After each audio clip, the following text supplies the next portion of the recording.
22 साल और $2 ट्रिलियन और लगभग 4 लोग। यह किसी देश की आबादी या फिर इकोनॉमी नहीं, बल्कि यह दुनिया का सबसे अमीर देश अमेरिका द्वारा खर्च करे गए पैसे हैं, जो उसने देश के ऊपर खर्च किए, जो उसका कभी हुआ ही नहीं। हालांकि कोशिश तो बहुत की, लेकिन पुश्तैनों ने हर बार उसे धूल चटा दी। तो बात हो रही है ग्रेवयार्ड ऑफ एम्पायर यानी कि अफगानिस्तान की, जिसके बीच मौजूद एक सिपाही की आंखों देखिए आपके सामने हम लेकर आए। एंड्रियो आज बहुत खुश है, क्योंकि उसका बचपन का सपना था जो आज पूरा हो चुका है।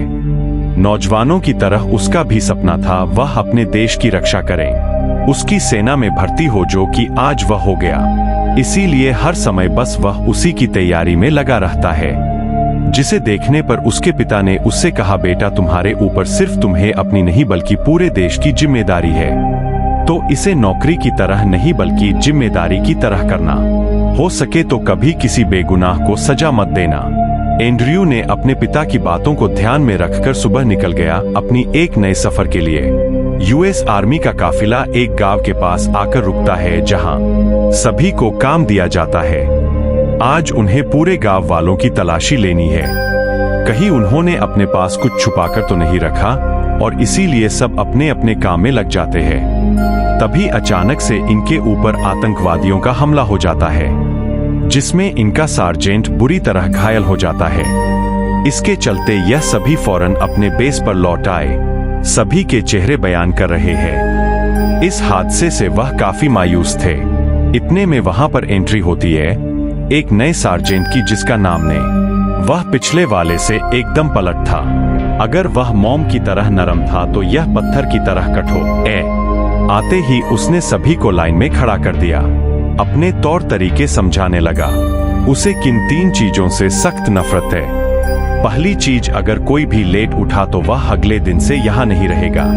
दूसरी चीज, उन्हें जो भी ऑर्डर मिलेंगे वह हर हाल में पूरे करने होंगे, फिर चाहे उन्हें खुद की जान की कुर्बानी क्यों ना देनी पड़े, क्योंकि देश से बड़ी कोई चीज नहीं है। आखिर और सबसे अहम चीज, दिल से नहीं बल्कि दिमाग से सोचना है, क्योंकि पिछले 12 महीनों में हमने 43 जवानों की जान खो दी और अब लोगों का बलिदान सह नहीं कर सकता। तो सब तैयार, सबने हामी भरी। फिर इन्हें अगले मिशन के बारे में बताया गया। कैसे इन लोगों को हर गांव हर कस्बे में जाकर लोगों की उनके घरों की तलाशी लेनी है। कहीं उन्होंने किसी तरह का असला बारूद तो नहीं छुपा रखा। और ध्यान रहे कि यह अफगानिस्तान है। यहाँ पर हर घाटी में तुम्हें लाखों आतंकवादी मिलेंगे और उन्हें भी खत्म करना है। मिशन को पूरा समझने के बाद यह सभी पूरा करने के लिए निकल पड़े। इसी बीच उन्हें कुछ अफगानी लोग मिले, जिन्हें सार्जन ने रोक लिया और अपने लोगों से कहा कि तुम्हें जैसे इनकी तलाशी लेनी है तुम ले सकते हो, क्योंकि यह बहुत ही शातिर लोग हैं। उन अफगानियों में कुछ छोटी बच्चियां भी थी, जिन्हें सोल्जर सही ढंग से नहीं छूते। जो चीज देखने के बाद एंड्रियो सार्जेंट से कहता है, पहले जो सार्जेंट थे वह कभी ऐसे लोकल को परेशान नहीं करते थे, क्योंकि उनमें औरतों और बच्चों भी होते हैं, इसीलिए हमें इन्हें जाने देना चाहिए। लेकिन सार्जेंट का तरीका अलग है। उसका कहना था कि उसे सिर्फ नतीजे से मतलब है, फिर चाहे वह किसी भी तरह आए, और अब तुम इसकी आदत डाल लो। इतना कहने के बाद वह एक घर के पास जाते हैं, जिसके बारे में इन्हें खबर मिली कि इसके अंदर एक आदमी, जिसे पता है कि कहां-कहां लैंडमाइन को बिछाया गया है। काफी देर निगरानी के बाद सार्जेंट सभी को आर्डर देता है कि हमला कर दो। वह सभी अचानक से उसके घर में घुस जाते हैं। अंदर एक पिता था जो अपने बच्चों के साथ खाना खा रहा था। उसे उसी हाल में सार्जेंट उठवा लेते हैं, सिर्फ शक के बुनियाद में। उसके घर में तलाशी के दौरान सिवाय कुछ कपड़ों के कुछ नहीं मिलता। कुछ सोल्जर तो उसे मारते भी है। उसकी बीवी बच्चों के सामने ही वह शख्स बार बार यही बोलता रहता है। उसे नहीं पता कि वह किस बमों के बारे में बात कर रहा है, पर कोई उसकी नहीं सुनता। उसे घसीटकर बेस पर लाया जाता है। शाम होने पर कुछ सोल्जर पाउडर के नशे करती है, जिसको सार्जेंटिंग देख लेता है। वह कहता है कि तुम्हें अफगानिस्तान में आकर पाउडर की चखना है, तो चलो मेरे साथ, इससे बेहतर नशा करवाता हूँ। सभी को समझ में आ गया कि अगर कोई पकड़ा गया तो उसे पूरी जिंदगी नर्क बन सकती है। इसीलिए सब चुपचाप बस उसकी बातों को सुन लेते हैं। कुछ सप्ताह बीत जाते हैं। इसके बाद एंड्रियो निक के पास आकर कहता है कि उसे लगता है वह सबसे काबिल है, इसीलिए उन्हें उसकी टीम लीडर बना देना चाहिए। तो निक का कहना है कि ठीक है, कल सुबह फैसला हो जाएगा कि कौन टीम लीडर बनेगा। सुबह वही तो सभी को इकट्ठा किया जाता है, जिसमें से मार्कस और एंड्रियो को चुना गया और बोला गया कि तुम दोनों में से जो भी जीतेगा वह अगला टीम लीडर बनेगा। फिर क्या था, दोनों में लड़ाई शुरू हो जाती है। मार्कस बार बार एंड्रियो को ताने मारता रहता है क्योंकि उस पर भारी पड़ रहा था, लेकिन आखिर कुछ क्षणों में एंड्रियो अपने बैत आजमाता है और जीत जाता है। इस जीत के चलते उसे टीम लीडर घोषित किया जाता है। अब सब वापस आने लगते हैं अपने अपने काम पर, लेकिन तभी इन्होंने देखा कि एक सोल्जर जिसे फॉरेन मेडिकल रूम की ओर लाया जा रहा है। जब एंड्रयू ने करीब जाकर देखा तो उस जवान का एक पैर पूरी तरह से जख्मी हो चुका है। अब शायद वह कभी भी अपनी जिंदगी में खड़ा नहीं हो पाएगा। इस चीज को देखने के बाद उसके अंदर पहली बार जंग का असली महत्व जागता है। कैसे जवान लोग अपनी जिंदगी शुरू होने से पहले ही खत्म करते हैं, सिर्फ अपने देश के लिए। वो उसकी फाइल को लेकर सार्जन के पास गया। जो चीज उसने कही उससे एंड्रियो का दिल टूट जाता है। उसने उस फाइल को देखने से ही मना कर दिया क्योंकि उसका कहना था कि वह सोल्जर उनके लिए पहले ही मर चुका है, क्योंकि अब वह किसी काम का नहीं है। उसकी फाइल को देखने का अब कोई मतलब नहीं बनता। इसके बाद हम देखते हैं कि वह एक कंटेनर में जाता है जहां वही बंदा बंद था जिसे यह लोग शक की बुनियाद में पकड़ कर लाए थे। सार्जन एंड्रियो को बताता है कि इस आदमी को पता था वह बम कहाँ लगाया गया था। अगर यह हमें बता दे तो आज हमारा वह साथी जिंदा होता। यह सुनने पर एंड्रियो बहुत गुस्से में आ जाता है और उसकी तरफ आगे बढ़ता है। उसे देखकर ऐसा लग रहा है कि मानो वह उसे मार ही डालेगा, पर उसके करीब जाकर वह रुक गया, जो देख सार्जेंट हंसते हुए वहां से चला गया। सुबह हुई, यह लोग पेट्रोलिंग के लिए निकल गए। आज इन्हें कुछ घरों और जगहों की तलाशी लेनी है, पर सार्जन एंड्रियो को नहीं ले जा सकता, बल्कि उसे ट्रक के पास ही खड़ा रहने का आर्डर देता है, जो उसे फॉलो करना पड़ा। गांव में जाते ही इन्होंने एक बूढ़े शख्स को गोली मार दी क्योंकि उसके हाथ में इन्हें ग्रेनेड मिला था। जब इस गोली की आवाज एंड्रियो ने सुनी तो वह फौरन भागते हुए गया तो देखा कि सार्जन रिकॉन शाबाशी दे रहे हैं और वही पास में उस शख्स की लाश पड़ी है जिसके पास उसकी बीवी और बच्चे हैं। सब बहुत खुश थे सिवाय उस बूढ़े शख्स के परिवार के, क्योंकि अब वह बच्चे हमेशा के लिए अनाज हो गए। अब जब एंड्रियो वापस कैंप पर लौटा तो उसे आज जो कुछ भी हुआ वह ठीक नहीं लगा, क्योंकि उसका ऐसा मानना था जिस शख्स को उन्होंने मारा आज सुबह वो निर्दोष था। अब इतने सारे सोल्जर बंदूक लेकर उसके घर में घुस जाएंगे तो वह खुद के परिवार की सुरक्षा के लिए कुछ कदम तो उठाएगा ही, लेकिन ऐसा बाकियों को लगता है कि उसे अकेले ऐसे बैठ देख सर्जन भी समझ जाते हैं कि बात क्या है। उसने एंड्रियो से पूछा क्या वह उसके साथ वॉक पर चलेगा। उसे बात करते हुए उसने पूछा आज जो कुछ भी हुआ उसके बारे में वह क्या सोचता है। एंड्रियो ने वही बताया जो उसे लगता है। इतना सुनने पर सार्जेंट उसे कहते हैं कि हमारा जो काम है उसे कभी भी निर्दोष लोग नहीं मारे जाते, उसे कभी कभी निर्दोष लोग भी मारे जाते हैं और शायद आने वाले समय में तुम्हें यह करना पड़े। लेकिन अगर तुम यह नहीं कर पाओगे तो मुझे बता दो, मैं तुम्हें दूसरे डिपार्टमेंट में डाल दूंगा। लेकिन एंड्रियो इनकार करता है, इतना कहकर कि वह यह कैंप तभी छोड़ेगा जब सार्जन बन जाएगा। उसका यह जज्बा देखकर सार्जन खुश होते हैं, लेकिन उसने उस रात कुछ अजीब देखा। सार्जन रिकॉन को ले जाकर एक बॉक्स देता है जिसके अंदर क्या था उसे यह नहीं पता। खैर उसने इस बात को इग्नोर किया और सुबह सीधे पहुंच गया रिकॉन के कमरे में जहां वह सो रहा था। पर उसके साइड में उसने वही बॉक्स देखा जो रात में सार्जन उसे दे रहे थे। खोलने पर उसके अंदर वही ग्रेनेड था जो उस दिन उस शख्स के हाथ में था। उसने देखा कि इस चीज को देखने के बाद मानो एंड्रियो का दिमाग ही घूम जाता है। जैसे रिकॉन जिम पहुंचा उसके पीछे पीछे एंड्रियो गया। पूछने लगा कि आखिर उसके पास वो ग्रेनेड कैसे आया। रिकॉन वही बात रिपीट करता है कि मुझे उस आतंकवादी के पास ग्रेनेड मिला, इसीलिए मैंने उसे खत्म कर दिया। अब एंड्रियो तभी उसके मुंह पर पूछ लेता है, फिर इस बॉक्स में क्या है जो आधी रात को सार्जेंट तुम्हें देने के लिए लाए थे। वो एकदम चुप हो जाता है क्योंकि उसके पास कहने को कुछ था ही नहीं। पर एंड्रियो को यह चीज अब बर्दाश्त नहीं हो रही है। वो अपने डैड से कांटेक्ट करने की कोशिश करता है, क्योंकि वह लॉजिस्टिक में थे और उन्हें अच्छे से पता है कि ऐसे में क्या करना चाहिए।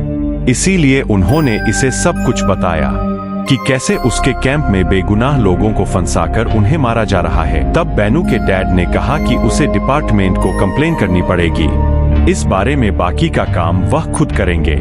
इतना कहने के बाद उन्होंने बात बंद कर दी, क्योंकि अगर इस बारे में किसी को भी पता लगा तो बात बिगड़ सकती है, क्योंकि किसी को भी सार्जेंट की कोई बात बुरी नहीं लगती, सिवाय एंड्रयू के, जिसे हमेशा से वह ठीक नहीं लगता। जब सभी खाने के लिए इकट्ठा होते हैं तो बातें होना शुरू हो जाती है। किसी ने सार्जेंट के खिलाफ कंप्लेन कर दी, पर किस बारे में करी है यह चीज किसी को नहीं पता। लेकिन सार्जेंट ने आज तक कुछ बुरा किया ही नहीं। फिर कंप्लेन किस बारे में थी, यही सवाल सबके मन में था। एंड्री वो धीरे से वहां से खिसकने की कोशिश करता है। तभी एक सोल्जर आकर उसे इत्तला करता है, सार्जेंट उसे बुला रहे हैं। यह सुनने के बाद उसके दिल की धड़कन तेज हो जाती है। कहीं उसे पता तो नहीं चल गया, पर जाना तो पड़ेगा, बुलाया जो है। इसीलिए वह अंदर गया तो देखा कि वहां पर सार्जेंट गेम खेल रहा है। वह उसके पास जाकर बैठ गया। सार्जेंट ने उसके ऊपर सवालों का पहाड़ तोड़ दिया। क्या तुम्हें पता है, सेना में जो कुछ भी होता है वह हमेशा सेना के अंदर ही रहता है, कभी बाहर नहीं जाता। अब उसके हर सवालों का एंड्रियो घुमा फिरा कर जवाब देता है, क्योंकि उसे पता है कि अगर वह चुप रहा तो सही नहीं रहेगा। इसीलिए जो कुछ भी उसके मन में आया वह सब बोलकर वह निकल गया। कुछ दिनों के बाद वह ऐसे ही एक आर्मी ट्रक में था तो उसे वहां नीचे एक कलाशनिकोव मिली, जो अधिकतर आतंकवादियों के पास होती है। आर्मी इसे बहुत कम इस्तेमाल करती है। इस चीज को देखने के बाद उसे यह यकीन हो गया कि जरूर यहाँ कुछ तो गड़बड़ चल रही है। यह लोग जानबूझकर उन बेकसूर लोगों को बेवजह मार रहे हैं, ताकि दुनिया को लगे कि यहाँ पर आतंकवादियों के खिलाफ लड़ाई हो रही है, जंग हो रही है, और यह लोग लोकल को बचा रहे हैं। उसे यह सब करता हुआ देख उसका साथी कहने लगा, हमें पता चल चुका है कि सार्जेंट के खिलाफ कंप्लेंट किसने की। चलो तुम्हें सब अंदर बुला रहे हैं। अब यहाँ एंड्रियो की सांसें ऊपर नीचे होने लगती है। कहीं किसी को पता तो नहीं चल गया उसके बारे में, पर अंदर जाने पर उसने देखा कि वहां तो मार्कस था, जिसे सब मिलकर मार रहे हैं, क्योंकि उन्हें यह लग रहा है कि मार्कस ने उन सभी की शिकायत डिपार्टमेंट से की है कि वह सार्जेंट की निगरानी में नशा करते हैं, क्योंकि एक वही था जो उन सभी से चिढ़ता है। यह एंड्रियो को तो सच पता था, लेकिन कहीं ना कहीं उसे मार्कस के लिए बुरा भी लग रहा था, क्योंकि उसे खामखा वो लोग मार रहे थे। अब वह वापस आकर अपने पिता को कॉल करके कहता है, अब आप किसी को भी कंप्लेन मत करना, क्योंकि अगर ऐसा हुआ तो हम सभी की जान खतरे में आ सकती है। सार्जेंट बहुत ही जालिम किस्म का शख्स है। उसके पिता डर जाते हैं और मान जाते हैं। अब यह सभी अपने मिशन के लिए निकल पड़ते हैं। इन्हें कहीं से लीड मिली है। एक घर है जिसके अंदर रहने वाले शख्स को पता है कि अब अगला धमाका कहां होने वाला है। यह लोग उसके घर पर धाबा बोल देते और यह सीन सेम शुरुआत की तरह था, लेकिन इस बार यह सब कुछ बदल चुका है।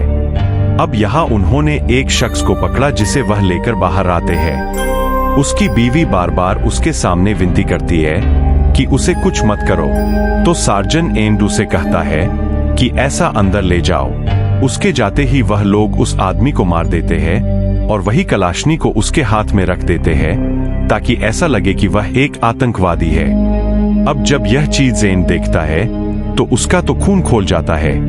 उसे अब किसी भी हाल में इस सच को बाहर निकालना था, क्योंकि अब वह और परिवारों को अनाथ होने नहीं देख सकता। उस आदमी की पत्नी और बच्चे दोनों बाहर आकर बिलक बिलक कर रोने लगते हैं, लेकिन वहां खड़े किसी को इस बात की कोई परवाह नहीं थी। उन्होंने तो एक सीधे साधे आदमी को आतंकवादी बना दिया, सिर्फ खुद के फायदे के लिए। अब वह सीधा आता है अपने बेड पर और अपने पिता को मैसेज करके कहता है वह अपनी कार्यवाही शुरू रखें, मैं बाकी का सबूत इकट्ठा करता हूँ। इतना कहकर वह सार्जेंट के केबिन में घुस गया। वह शावर लेने के लिए गया था। दरअसल उसे पता लगाना था कि वह हथियार कहां से रहे। तभी उसकी नजर एक बैग पर गई, जिस पर खोलने पर उसने देखा कि अंदर तो ढेर सारे वो हथियार है जो कभी आर्मी इस्तेमाल ही नहीं करती। और तभी वहां सार्जेंट आ जाता है, जो कहता है कि अगर तुम्हें और अच्छे से देखना है तो बैग को देख सकते, क्योंकि मुझे यह काम करने में कोई शर्म नहीं है, क्योंकि मुझे सिर्फ हथियार के साथ खड़े लोगों को नहीं मारना बल्कि उन लोगों को भी मारना है जिनकी मानसिकता हथियार लिए खड़े लोगों से ज्यादा है, क्योंकि अगर वह समाज में ज्यादा जिंदा रहे तो इस संसार को नर्क बना देंगे। खुद के फायदे के लिए एंड्रयू ने उसकी इस बात का कोई जवाब नहीं दिया और बाहर आ गया। अगली सुबह जब उसकी आंख खुली तो सभी साथी उसे चारों तरफ से घेरे हुए जो उसे कह रहे हैं कि चलो हम सब प्रैक्टिस के लिए जा रहे हैं। एंड्रयू भी चला गया और सब के सब निशानेबाजी के हुनर सीख रहे थे। लेकिन कुछ देर बाद रिकॉन कहता है कि जाकर क्लीनिंग कर दो, लेकिन वह फिर भी उसकी बात मान कर जाता है। तभी एक सोल्जर गोली चला देता है, जिससे वह बेहद ही डर गया, यहाँ तक कि उसकी आंखों में आंसू आ गए। इतना डरा था वह। अब सोने की बारी आई, लेकिन अचानक बीच रात में उसने उस पर हमला कर दिया। हर कोई उसे बुरी तरह पीटने लगा, जैसे मानो उसने कितना बड़ा गुनाह किया हो। तभी उसकी आंख खुल गई और यह एक बुरा सब। खैर, जब उसने आंखें खोली तो सबसे पहला शख्स जो उसे दिखा वो था सार्जेंट, जो उसे अब मैनिपुलेट करने के लिए आया था, क्योंकि अब शायद उसे अंदाजा हो गया है कि यह जरूर आगे जाकर कुछ गड़बड़ करेगा। उसका कहना था कि उसका एक छोटा बच्चा है जो उसे हमेशा प्राउड की नजरों से देखता है। अगर यह सारी बातें बाहर आई तो मेरी समाज में कोई इज्जत नहीं रह जाएगी। मेरे साथ तुम सबकी भी नौकरी और रिस्पेक्ट दोनों चली जाएगी। इसीलिए सब कुछ यही खत्म कर दो, अपने काम पर ध्यान दो। ऐसे कई और भी बातें वो कहता है, जिसे सुनने के बाद एंड्रयू परेशान हो गया। वह करे तो करे क्या।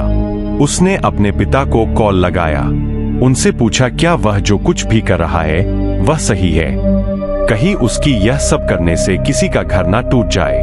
वह फूट फूट कर रोने लगा तो उसके पिता ने उसे काफी बातें समझाई। तो यह लोग फिर से अपने अधूरे मिशन को पूरा करने के लिए भेजा जाता है। आज रिकॉन टीम लीडर था जो एंड्रयू को जानबूझकर आगे आने को कहता है। तभी इन पर गोलियां चलने लगती है तो एंड्रयू एक घर में घुस जाता है, जहां उसे एक बूढ़ा शख्स बैठा मिलता है, जिसे देखकर उसने माफी मांगी और बाहर आ गया। जब कुछ देर बीत गया तो उसने देखा कि रिकॉन और बागी के लोगों ने उस बूढ़े शख्स को बैठा हुआ है जमीन पर, क्योंकि वह अब उसे आतंकवादी घोषित करने वाले हैं। उन्होंने एंड्रयू से कहा कि वह उसे मारे, पर वह ऐसा नहीं कर पाता। इसीलिए रिकॉन जानबूझकर उसके सामने एक ग्रेनेड फेंक देता है, जिससे होता यह है कि एंड्रयू परेशान होकर गोली चला देता है, जिसमें उस बूढ़े शख्स की मौत हो गई।